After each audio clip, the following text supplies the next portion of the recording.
নমস্কার বন্ধুরা, আজ আমরা আমাদের প্রিয় চকলেট সেই চকলেট কোন গাছ থেকে পাওয়া যায় বা কোন ফল থেকে পাওয়া যায় সেটা আমরা দেখব। এই যে গাছটা দেখছেন সেটা হচ্ছে আমাদের কোকো গাছ।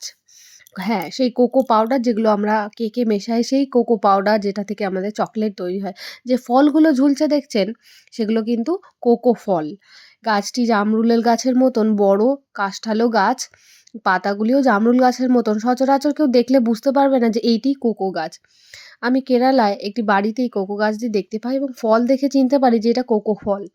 ফলগুলি দেখুন ঝুলছে, গাছ ভর্তি হয়ে আছে ফলে পুরো। এগুলি কাঁচা অবস্থায় আছে।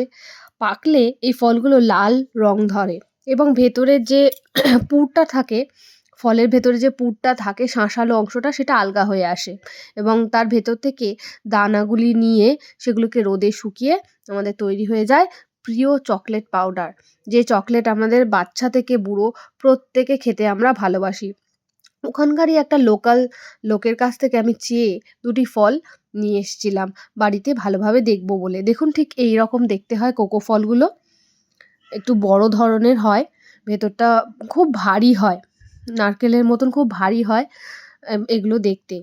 কাঁচা অবস্থায় আছে। এবার মাঝখানটা কেটে আমরা দেখব ভেতরে আমাদের সেই চকলেটের তৈরির দানা কী অবস্থায় থাকে। দেখুন যেহেতু এটা কাঁচা অবস্থায় আছে সেই কারণে ভেতরটা সাদা এবং দানাগুলো এখনও রেডি হয়নি।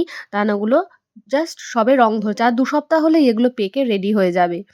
এই যে ভেতরে যে শাঁসালো অংশটা আছে সেটা শুকিয়ে একেবারে ঝুরঝুরে হয়ে যাবে। এবার দানাগুলো যখন পেকে যাবে, দানাগুলো তখন শুকিয়ে গুঁড়ো করে আমাদের প্রিয় চকলেট তৈরির পাউডার রেডি হয়ে যাবে। সেগুলো থেকেই আমাদের তৈরি হয় চকলেট। কেমন লাগলো আপনার ভিডিওটা?